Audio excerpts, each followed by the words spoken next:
Over the past few years, one of the fastest growing moneymakers in industries has been esports. We've seen the rise of sponsorship deals from crypto companies all the way to automotive organizations sponsoring teams, events, and really even some leagues. Today we speak with Tim to really learn how he took his knowledge of data and interest in esports to make a career out of it. He's worked and consulted with some of the largest teams, as well as created his own platform, Oracle Elixir, to share some of his data insights with the world, allowing individuals to really get that moneyball effect when it comes to analyzing teams and really results. What's really interesting about our conversation today is how Tim got into esports, being a very competitive industry. Most importantly, how he views esports really as a traditional sport, using data to really make insightful decisions and working with teams all across the world to ensure that not only are the numbers valuable, but the insights derived bring the team value and hopefully success. Hopefully, you guys enjoy this episode, learn a bit more about esports, learn a bit more about League of Legends, tune to MSI, and hope you enjoy this podcast. Please subscribe. My name's Tim Sevenhuysen. I run a variety of things within the esports industry, so professional competitive video gaming. Um, I do different forms of consulting and contracting. I run a website called Oracle's Elixir that has professional League of Legends esports statistics on different players and teams and performance over the years. Um, I have led project teams in some different businesses building out different products, such as a subscription analytics service for pro teams that they could pay and join in with. Um, and yeah, I've worn a bunch of different hats in this space, but generally speaking, I work with data in the esports space and kind of fill different needs for different people as the needs arise. And obviously, with esports being, I mean, one of the fastest growing businesses, one of the fastest growing industries, how did you how did you kind of get into it? Like, obviously, you were a fan and you wanted to find a job, or was it more you were? How did you enter? Was it from the data side coming into esports, or was it more esports and then looking for roles within the world to kind of add your value to? A little bit more of the former. So my background, kind of pre esports days, is in I have a master's degree in sociology. I focused a lot on kind of research methods and kind of the real practical kind of research applications. Um, After finishing university, I started working in and around the public sector, mostly doing like program evaluation, market research. Um, so I spent a couple of years working in a consulting firm that would do Mhm. projects for provincial governments in Canada and different places like that.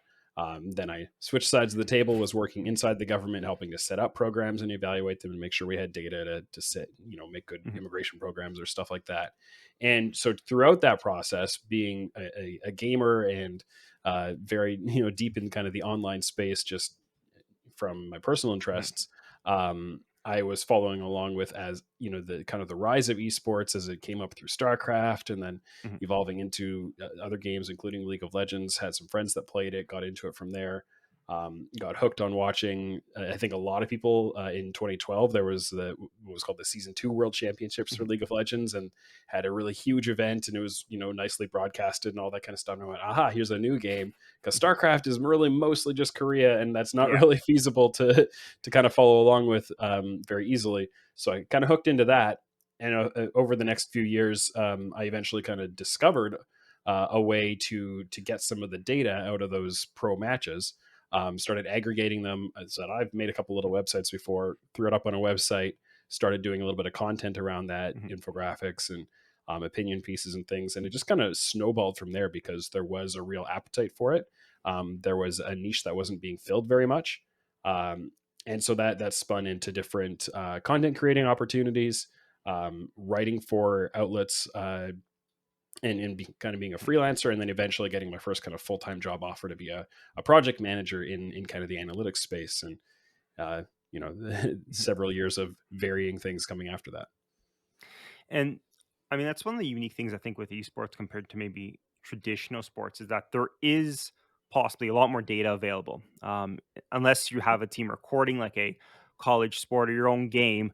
Me myself, I couldn't go and playing basketball and just say, I wonder how my like analytics. I mean, there's tech for that, but it's very Yeah. uncommon, I'd say. But in esports, due to the fact it's tech and most things are trackable, there's a lot more information collected. There's a lot more data. Did you Mhm. find that, I guess, early on or through your career, was kind of the analytics part of it, or for teams especially, a huge interest, or similar to, I guess, any other sport? once there was more money in it, did you find that the need shifted towards, hey, how can we optimize, and optimization kind of got getting more to that? I guess they say there's never a perfect game in league, but like more of the Yeah. perfect game. How have you seen the kind of the usage of data transition over the past few years from like us like It's interest to like kind of more team based focused? it is a very interesting thing, and depending who you ask and how they approach the Mm, question, you'll get different answers. The way this is often framed is the idea of like the Moneyball situation. Has mhm, anybody tried Moneyballing esports yet? Right? Like, or do you have all the coaches who are all old school mhm, and say, no, I'm just going to watch, and these numbers don't tell me anything, and and you get all that kind of stuff layered in. An interesting thing is that, well, I think you will get a lot of the people in the scene saying, hey, the coaches and the people putting the rosters together don't sometimes want to let statistics make choices for them, right? mhm, Which is appropriate. In pretty much any application, you don't want data to make decisions for you. You want it to inform your decisions. mhm, But sometimes that feedback is characterized too much as being data resistant when it isn't really. The reality is that in games, most of the time, we are very kind of data native from the start. mhm, You have your win rates being tracked. You have ladders built in saying, hey, you beat a player above you, you get a mhm, bunch of points, you're climbing the ladder. You have these like community websites out there saying, hey, look, these different characters in the game are doing this well, and then the balance gets changed, and oh, this character mhm, is a lot weaker than they used to be, and we've got win rates to prove it. And even if those things are, they feel relatively basic, like just a win loss percentage kind of thing, it is data at its core, and it's data that was there from day one and that people use all the time without thinking about it. It's, you try to then take that data, a couple steps deeper, and you start to encounter some resistance, and people characterize that as they don't want to use data, they don't see the need for it yet. But that's actually not what it is. It's just the the data isn't being communicated right, or it's trying to be, they're trying to take it farther than it naturally can mhm, comment, things like that. But yeah, esports tends to be fairly data native, is kind of how I would characterize it. um, and it's just a question of, who's applying it in which ways, how public are those methods, because yes. the bigger the industry grows, the more you have the professional organizations kind of having their own little internal teams, and nobody else outside the organization knows they're doing these Mhm, things, and it's not out being played out in kind of the public sphere like it was maybe 5 years ago. yeah. I think that's really funny what you said in the sense that everyone kind of uses data. I mean, it's the same thing whenever time working whether in marketing or on social media. It's like, well, most of this generation or pretty much anyone who's working works with data. So everyone uses Mm, data, but like as you said, the level of which they're using it and the reason they're using it is the big difference. And I think I've even talked to a few people who had data focused companies or building dashboards, and their whole this mhm, conversation was around 5 years from now everyone will use data, but the roles will be more on like the theory side of things, like utilizing the information. Like mhm. you have almost too much data for a lot of things. And I think that's a transition we've seen, Yeah. depending how like far you are in your career. Like back in the day, with when not when the internet came out, because that's even past before my time. Mhm, But when social media was coming out, they're like, oh, we can track clicks. Clicks are the most mhm, important thing. Let's get every single number. And then you realize half the things we're tracking aren't relevant. And I think yeah. that's one of the things as well. Most likely, I think anyone who enters data, or especially within esports, you start tracking every single thing, and then, like you said, you start making up your own assumptions, especially if your sample size is too small. And I think a classic thing, especially in League of Legends, especially with the playoffs, just with the NA playoffs just being over, was you have small set of games, and everyone's like, this champ's OP because he has a great win rate in 10 games, Mhm, but then yeah. that's such a small sample. So I think that's like with anything else. You need to expand your horizons to really give value. And obviously, we have some of those ads, especially in league when, especially teams marketing what they're tracking. Not really, Mhm, and some people thinking, well, that doesn't really make sense why you would track that compared to other players. But I do think, like you said, as the system grows, as the companies grow, the uniqueness around how data is being tracked becomes more and more important. Have you found, especially when talking to teams or talking to individuals, that are people? I guess what is the, I don't say resistance, but have you seen any resistance around like you coming in or presenting data and saying, "Hey, we think the math says this or the numbers say this," versus people really kind of looking at skill level for yourself? I mean, in traditional sports, I think one thing I've seen more in traditional sports is you can have a coach come in where they might not play the sport professionally, but they have value in managing a team or running an organization. We're on mhm. esports, just from the outside looking in, it seems like a lot of people put a lot of value in the individual's history within the game or rank within the game. Do you find that more common in maybe esports compared to traditional sports? Or is it just the fact that because the sport is newer, most people who know it will have experience within the game itself? Yeah, that's a tough one. I think there are a lot of cases where in traditional sports, like if you're looking at coaching, for example, like what Mhm, qualifies you to be a coach or to be a good coach or to have other people accept your opinions about mhm, things, right? Like um, in traditional sports, you'll typically find that, coaches at the highest level did play up to a certain mhm, point. Like maybe they played at the collegiate level mhm, or they played, one or two steps down from professional. And that's almost always the case. In esports, it's fairly similar, but mhm, not quite to the same extent, and that's partly because there isn't the same amount of history to draw mhm, from. If somebody comes in as an NBA coach, most of the time they're 40 plus, mhm, and they have had 20 years or more to be around the scene and to have done something within it. mhm, And you've got a lot of people who have done that. So when you're hiring a new coach, you've got lots and lots of people who have been around the scene for 20 or 25 years as a player, as an assistant coach, mhm, whatever it's going to be. And that's the pool you're drawing from. League of Legends is one of the, at this point, oldest and most established mhm. esports, but it's in its 10th or 11th year. Yeah. And there was coaching didn't exist for Mhm, really for the first 2-3 years of that. mhm, So even the amount of retired players that are available who still have any interest in being in the scene is not that high. Over the past, I'd say 3 years or so, that's growing a lot. But mhm, so the pool of people to draw from who might make a good coach is not that big, and the pool of people who have done who have the experience in the scene and some experience coaching to mentor them and teach them systems and so on, that's even smaller, right? mhm, So you do have a lot of varying approaches to, we think this person could make a good coach and here are the reasons, but here's a different person with a totally different background. Sometimes they're coming in with experience in different games or different mhm, contexts. There are coaches who were professional StarCraft players, mhm, 15 years ago, and now they learn a new game and they have the coaching experience or the playing experience and they learn a new game to apply it to. You have people who were very high level like trading card game players mhm, like Magic the Gathering or things like that, and they actually apply that in. You just have to look much more broad in terms of what the experience is, and depending on the backgrounds those people come from, they're going to have different levels of kind of interest in things like data or other kinds of approaches beyond just watching the game for hours and yeah. hours every day and deciding what it means and how to interpret it. So um, there is a lot of diversity to that, and it's partly just because of kind of the youth of the scene in general. And now you have other esports coming out, like Valorant coming up, Mhm, um, growing very quickly over the past 2 years, and you have people transitioning from the League of Legends scene into Valorant, or from the Counter Strike scene mhm. into Valorant because they're very very similar.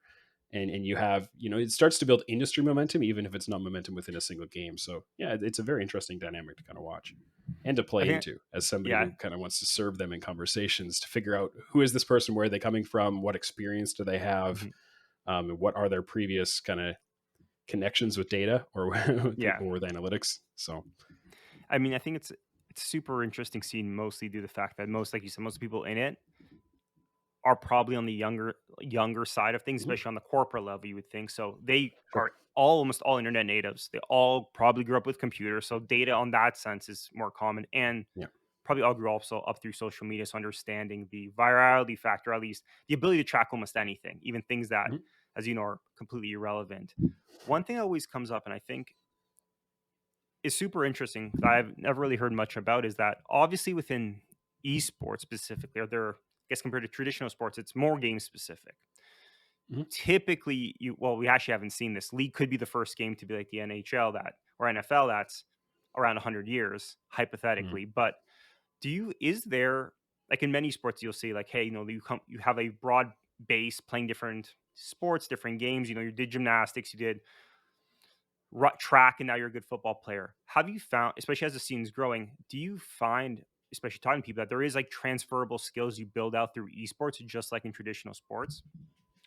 Yeah, to a certain extent, although it's hard to find more than a few anecdotes of that. Yeah. A couple of examples that I can think of is so recently a team called Evil Geniuses won the North Mhm. American Spring Championship, and they had a 17-year-old player, which is the youngest you're allowed to play professionally in the top level leagues in League of Legends. And 2 years ago, he was playing professional Fortnite. which Mhm. is a totally different game. It's a shooter. League of Legends is a role playing game. Basically, it's totally different. But he had been playing this shooter game at a super high level when he was 15 years old, and then he played a little bit of League of Legends in the background. I don't know fully his motivations, but he Mhm. switched over to League of Legends. Partly might have just been I think I've seen quotes where he got bored of Fortnite, and you know, Yeah. you're 15, you get bored of stuff. So he switched over to another game with a bigger esports scene. People noticed, hey, look how skilled he is, and we know already that he can become a very high Mhm. expert in that. And just the hand speed and the ability to visually process information was there. And so within a couple of years of switching to League of Legends and dedicating himself to that game, he's now a champion. Mhm. Um, so there, you know, the ability to identify transferable skills there, I'm not sure, but you assume, you know, there's something going Yeah. on. Has. There's a different player named whose nickname is Gamsu. He was a League of Legends professional in 2016 Mhm. for a couple of years. Then he switched into a shooter game called Overwatch. Was a professional in that scene and played at a very high level. You know, at the top of that scene for a couple of years. Decided to switch back to League of Legends, and now he's competing in League of Legends again, one level below the top tier pro. Mhm. Um, that the ability to do that, I don't know how many of the professional gamers in either of those Mhm. games could do that, switch between both and be a top tier pro. But we've also seen, you know, within the same genre, players Mhm. went from StarCraft 1 to StarCraft 2 and back again and have been at the top of both. It is somewhat rare. Even the players within that, where the two games are relatively quite similar, you don't have that many examples of people who say won a tournament in both, won like a Yeah. top level tournament in both of those games. There are a handful of them, but not very many. So there are transferable skills, but it's difficult to identify what they are, because I think the entire scene of measuring what those skills are is quite immature Mhm. still. There are kind of experiments coming up, and Mhm. there are even startups trying to figure out, how do we capture hand speed, how do we capture visual processing, Mhm. um, how do we capture the ability to like keep your heart rate down in the high Yeah. stress moments when you're getting all this information overload, and maybe you're on a stage or stuff. Like, Mhm. there are attempts being made in that direction, but nowhere near, you know, solid answers Mhm. yet. And so Mhm. there clearly are, in my opinion, but I Yeah. can't point you to the data that says Mhm. here's what those skills are and how to Mhm. detect them. And I think like what you touched on is probably very similar to almost in the corporate world where like if you're a highly successful person in one thing, you could be successful almost in anything. People always say that, and it's pretty true. You look at successful business people, are even successful athletes. Like if they put their mind to something, they can do almost anything they want. And it's Hmm. probably very similar in the sense of esports. Like if you had the dedication to get good at one game, you probably have some willpower, some motivation. I think that's one thing generationally I think is very interesting is that my parents' generation, they always view video games as like a waste of time. Like, hey, you know Hmm. what? It's a waste of time. Why are you doing it? But then we find now, like, I'm on calls with people who are maybe double my age who are like, hey, I'm gonna go play World of Warcraft after this meeting. And I'm like, oh, you're a VP at a big company. Yeah. It's like the idea of playing a video game has really changed the Mhm. dynamic where it's like common, like watching TV. No one makes fun of you for watching TV or saying you're wasting your time, even though it's an hour Far more dedicated to go time play wasting than this. games are. Exactly. And probably a little bit more better. I always say I find enjoy gaming a little bit more because you get to think a bit more depending on the game, for sure. So I do think that there are probably, like you said, probably are some transferable skills, but I think it's like any sport. They pay millions of dollars to figure out who the next best NFL player is. They have the combine, Mhm. and there's so many examples of failures. Just because you run fast doesn't mean you're gonna Right. be a good player. And I think, but it's gonna be interesting to see, especially when there's, especially in the next few years when there's like multi-game, like we had in with the Evil Geniuses, multi-game champions or multi-game Mhm. athletes. It'd be very interesting over the next few years. Kind of jumping back to data a bit. What do you like? Obviously, you've been following League for a while, and League specifically because that's where most of my knowledge is, as well as has stayed relatively consistent. Obviously, a lot more has been added. Where do you see kind of the data shifting over the next few years? Is there more ability within data, or do you think teams, the ecosystem, get a little bit more better at kind of finding predictive analytics rather than just like reporting on the past, trying to predict the future? Where have you seen the industry shifting, especially now that more money's being put in esports, especially with LCS being, I mean, the world's being in North America? We've seen a huge influx of capital within to the, especially League of Legends market. Do you see data Mhm. shifting at all, or the money or focus in that shifting over the past Yeah, year? I think there are a couple different kind of opportunity spaces that people Mhm. are really looking at, and they're trying to figure out, how much value is there, how much undiscovered value is there in kind of performance analytics, Mhm. um, that, and how much would it kind of multiply or boost our performance as a team, right? Like if we have a certain budget right now and Mhm. we took 5% of that budget and put it into dedicated analytics, is it going to improve our business metrics and, Mhm. competitive performance by at least 5%? And they're trying to figure out what that is and what that means. And some teams are just saying, we don't see the path, so we're not doing it. And others are saying, we think that's something there. We're confident there's something, we're going to invest, and we'll Mhm. discover the output along the way. I think most of the organizations are in those spaces. I don't think anybody is really in the space of, we've already proven that our 5% budget is producing more Mhm. than 5%, value.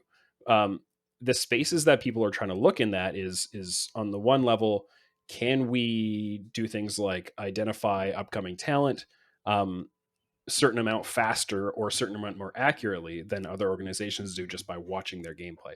Mhm. Uh, so there's a lot of experimentation in that area, and you can do it in a bunch of different ways that I don't think we really have time to Mhm. deep dive into, but there are a lot of different opportunities and ideas there. Um, Another angle on that is, how well can we both understand how well our own team is playing and where our strengths and weaknesses are, and what the strengths and weaknesses of our opponents are. So kind of like match preparation. And can that win us at least 5% Mhm. more games, and maybe that's enough to invest really deep in these analytics. And those are some areas where I think, especially given that League of Legends is a game that has balance updates every 2 weeks or so, there's constantly a need to say, what is the best strategy? How are our opponents adapting to that Mhm. strategy? Therefore, do we have like a counter strategy against what we Mhm. expect them to do? All these kinds of things. There's a lot of opportunity there.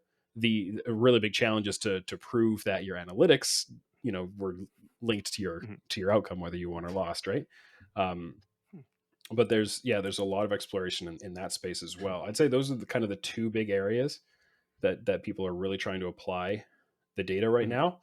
But the challenge on the one level, is, do these organizations have enough revenue, or not revenue rather, but enough Mhm. resources, enough kind of cash flow is part of it, right? Like, can Yeah. they afford to invest into, to put 5% of their budget or whatever number it's going to be into this kind of analytics without knowing for sure what the Mhm. value is? And do they have the methods in place to determine that value? And to kind of prove, you're going to have to prove to the people who hold the hold the purse strings, we are, we're generating, um, we're generating something here. We wouldn't have picked up this star player if it wasn't for that. Maybe that's what it is. If you can have really, really good numbers and statistics Mhm. that say, you know, our team performed this much better, and it's because of these ideas. If you can do that, but it's a really tricky kind of thing, right? To tie outcomes to inputs, in all kinds of spaces, and I think it's even trickier in games. I, I think you really hit the nail on the head there. I found for anyone who no matter what job you have, that's always the most difficult thing is like proving your ROI. I know, Mhm. especially Yeah, I used to work back when like Facebooks were newer and LinkedIn was newer and all social media was newer. There's always companies initially would just throw money at it Mhm. because like, hey, this is new, let's try it out. And then SEO came involved, and people are like, hey, why are we paying you? Can you prove double our ROI? And giving a CEO or a business, I think or I feel it's going to help, is never the answer they want to Right. hear. And I think that's one thing, especially no matter the industry within, especially with data, is how can you prove, like you said, we have put all this effort in scouting, but what was when we found that player? Was it due to Yeah. the team coach looking at the tape and choosing, or was it like how did it come to be? Is always a challenging Yeah. thing, I think, and you've and for some things, I think it's almost impossible to guarantee. But like you said, the more the business can get towards really focusing on ensuring that 5% with relative confidence interval can bring you at least 5% Mhm. gain, or at least more resources going to there. I think we'll see the expansion of it.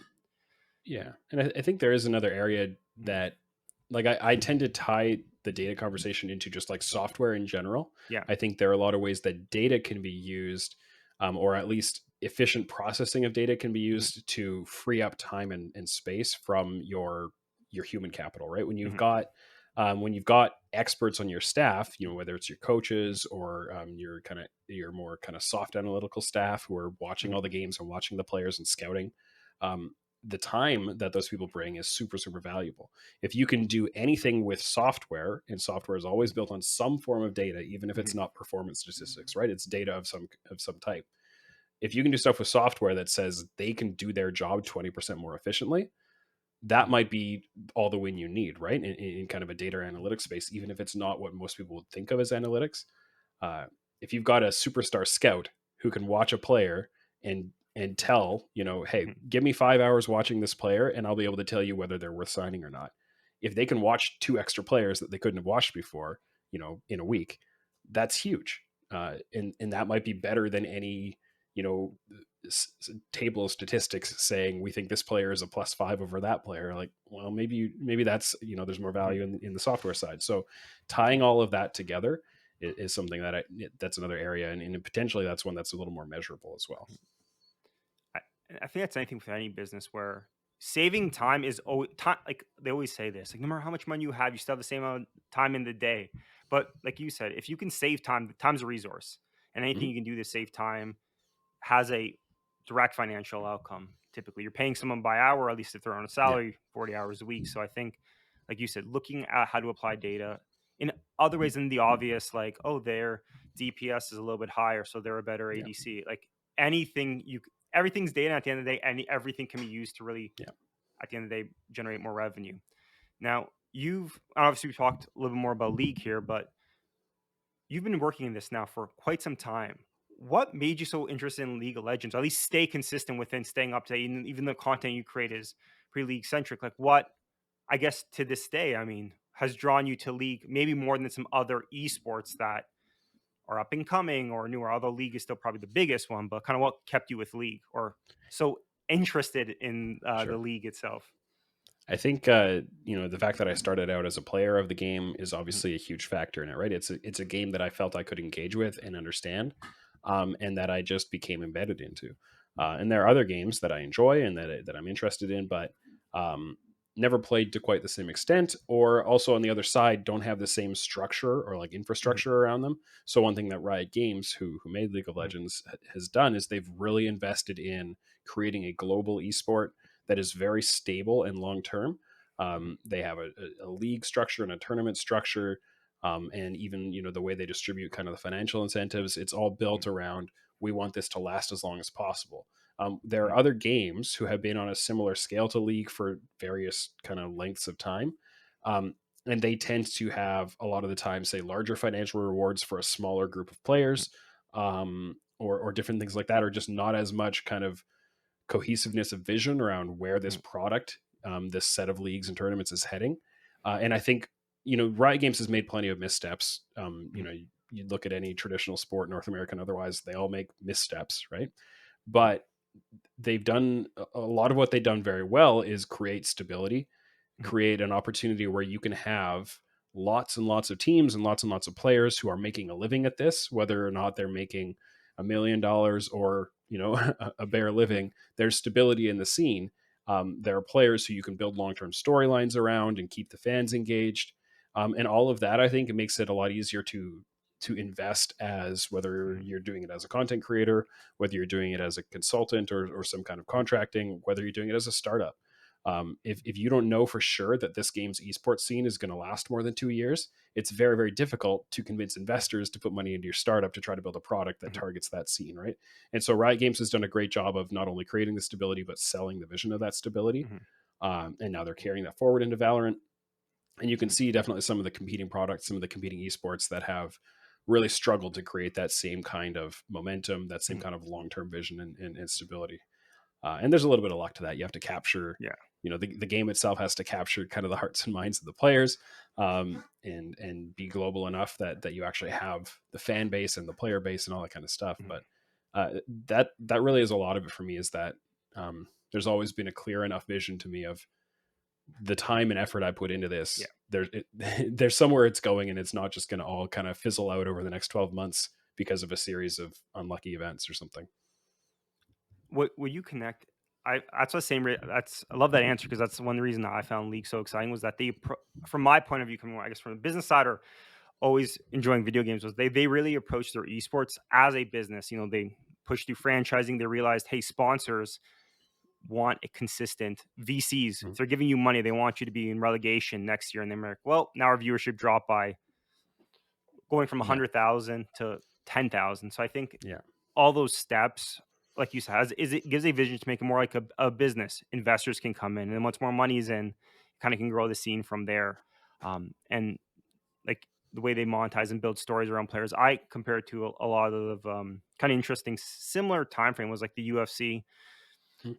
created in 93 was the same idea where they really built it on fan base and kind of grew storylines, and the company itself was very smart with like marketing, branding, digital advertisement. I think that's we've seen within these new sports, especially within esports, how important community is for that, and being Yeah. able to grow with the community um, is massive. And obviously Twitch, with League being one of the more popular stream games, a lot of these pro players have been able to make multiple extra salaries playing the same game, not professionally now, but bringing eyes to it. We even saw the playoffs. We had streamers bringing in Yeah. a lot of these huge people, really bringing back to the community. I think that gives hope. Everyone always says every game's dying, but gives hope for at Mhm. least 5 years it's still being around. And I think what you said, building a business, no matter what industry it is, you have to have some belief that investing time, you're going to be around next year. And I Yeah. think that's one thing Riot's done very well, especially with a few of their games.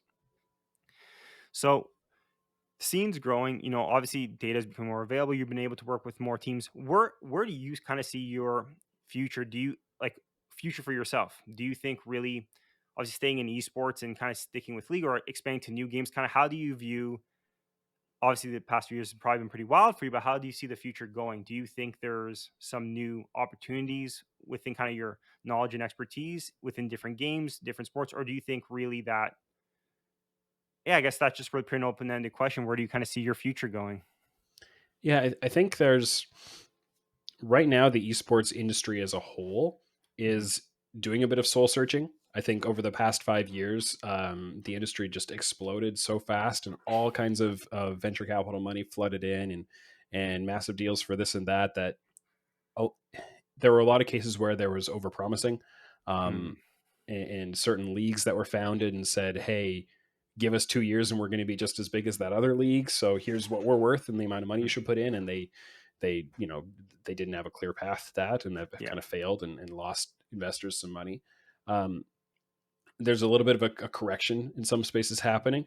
So even on things like third party media platforms, you've seen quite a few different platforms come in and spend really big. We're going to be the ESPN of esports, Mhm, including ESPN Esports tried to become the ESPN of esports, and then you had whether the growth wasn't as explosive as they were promised mhm, it was going to be. They didn't get 5 times in 3 years or something, and so they mhm, and so they go, okay, well, forget that, and they just exit out of it. And you've had a lot of sudden rises and sudden falls, and things closing down. So there's a lot of kind of um, yeah, like a lot of soul searching on this of mhm, kind of how big are we really going to be, uh, and if we're not going to be quite as big as certain people promised, where do we go mhm, then? What's our more sustainable approach? So for myself, as someone who's kind of in that niche within a niche of analytics and esports, um, I've explored a lot of different things. I've been doing different kinds of contracting and mhm, consulting for a while now, working with fantasy platforms and helping them build out data pipelines. Sometimes doing project for teams or for game mhm, publishers to help them build little systems behind the scenes. Uh, I think it's a space that being diverse and being able to wear a lot of mhm, different hats will give you the best chance possible to kind of remain within it and find paths mhm, forward, and join up with others to find paths mhm, forward. So, being someone who works with software and with data, but also does content creation and also does project management, that has yeah. given me a variety of opportunities that, sometimes certain things aren't Mhm, there that I wish were there, but then I can work on something else and all of that. So I'm not, it's hard to say what the next couple of years are going to look like for me. Um, that's part of also mhm. being a contractor Yeah. is just the nature of life. But, I'm excited about certain things that may come around, and Mhm, certain directions it may go. And I feel overall, fairly optimistic about esports. But I think mhm, as an individual, I'm always out there looking to diversify myself, mhm, to be as well connected as possible in different areas, connected mhm, with the game publisher and developer, connected with the teams, connected with the Mhm. media side of things and content creation, and just able to kind of pivot and move as the industry itself kind of bubbles around. Mhm. And I think with any industry, especially with esports being so dynamic and every day is almost different, especially like you said, over the past 5 years, there's been hundreds of millions of cash inflow and outflow and things have been changing. But like any entrepreneur, any startup, wearing multiple hats and just being an expert as many things as you can is so Mhm. important because no matter how good you are, no matter how much belief you have, no one knows what next year is going to be like. So being able to adapt and pivot is important no matter who you are.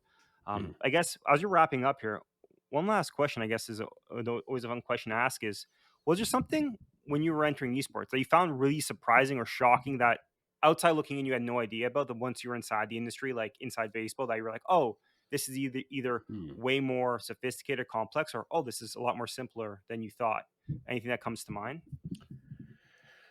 Uh, Nothing like immediately. Mhm. I think one of the interesting things coming from being a little bit older than the average person in esports. I'm in my mid 30s. Yeah. I'd say a lot of the people that I work with are in their now getting into their late 20s, but a lot of Yeah. people still in their mid to early Mhm. 20s. And given that I've worked in kind of the public sector context and so Mhm. on, the way people communicate and the efficiency with which they communicate, can be kind of Mhm. interesting. Mhm. um, you get a lot of emails that don't get replied to or that take a very long to get replied Mhm. to. People prefer to communicate on instant Mhm. messaging platforms and things like that. Just kind of professionalism things, and that has Mhm. actually come a long way in the past few years. It's a lot better than it was in 2017, 18, or Mhm. uh, let's not talk about before that. But uh, but it's still something where it's got its own rhythms and its own kind of vibes to it. And I think that's somewhere where sometimes when you get kind of the investment space coming in and they expect this to work more like a corporate environment, um, and the degree of seriousness or investment that people will Mhm. put into it, or realizing etiquette and stuff like that, sometimes you get mismatched expectations Mhm. there. And I think sometimes that can cause some of these deals to not work out, or people getting brought into senior leadership because they were successful in a corporate context or even in traditional sports context, and they come in, Yeah. and esports doesn't work quite the same way. um, and you get relationship friction, Yeah. you get all kinds of other things. So that's one that the deeper you get into it, the more you see the details of Yeah. it, if you know what you're looking for. But I don't know how many people it would necessarily surprise Yeah. if they've been paying attention. I think that's even working for a few startups where I went from like 10 employees to 100 employees. Similar Mm, thing where you walk in, there's ping pong table, people are wearing like shorts to work. And then when you mm, have $100 million in funding, there's a level, like you said, level expectation. You have people yeah, who might be in their fifth, everyone in your office is 20, someone in their 50, and you can't say, hey man, yeah, what's up? They're like, where's the like sincerely, thank you for the email, instant reply. And I think that's one thing that if you don't come from like you said, coming yeah. from traditional, even like a corporate world to newer industries, it even Mhm. shocked me. And I'm like, oh, I'm young, I'm hip, and I'm like, this is not how I would speak to people. There was like you're sending me text message, like where's this formal email so I can relate Yeah. to you when you're saying how that can be. It's always shocking. It's always shocking what Well, like individual cultures can be. here's perhaps a more dramatic example: is when Riot Games brought about franchising for the North Mhm. American League of Legends League. And so they invited applications from all the teams that were in the league so far, and anybody else who wanted to potentially buy in and buy a slot. They said, okay, we want an application, we want to see information from you about why you want to be in the league, what you will bring Mhm. that's unique, what's your business plan, what are your funding sources, all these kinds of things. And you could have an organization come in, speaking hypothetically, Mhm. with a 200-page document with all kinds of very deep, specific info, saying, "Hey, look, we have really, really thought about this. Mhm. We've hired on Mhm. MBAs to consult with us, and help us get our plans in order to fill out skill sets that our founding Mhm. team doesn't have. All these kinds of things. Here's who's going to support us in all these ways." Mhm. And you could have somebody come in with potentially a 10-page slide deck and say, like, "No, we've been in the league for 3 years. You know us. We've done a good job. You know we're going to do a good Mhm. job," and just kind of assume, like, no, no, you didn't do your diligence here, right? Yeah. And that's the level of like difference in Mhm. how things can sometimes be approached. You've got some teams that are being run like, okay, we're going to do this right. We're going to do this very seriously. And others that are just kind of winging it and a little bit seat of the pants. And that doesn't even necessarily mean those teams aren't going to be successful and that they're going to lose a lot, but just very, very different approaches.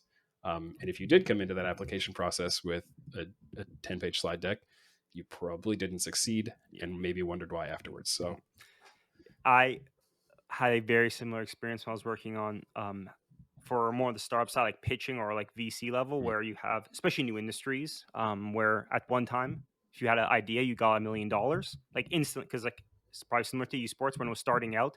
Every company wanted to attach themselves to an esport, and then it dramatically changed to being like, hey, what's your run rate? What's your business plan?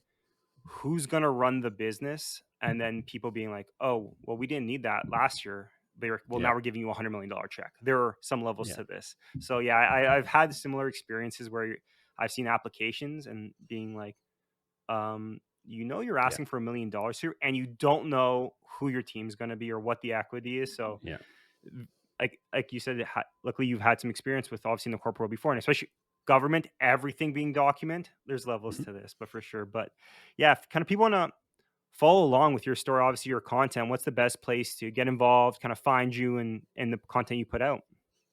Yeah, so my content with the kind of League of Legends and analytical coverage and so on, you can access it through oracleselixir.com, or follow me on Twitter at Tim Sevenhuysen. Those are the best places to kind of access in with me, and there's ways to contact me through there as well if you want to get in touch.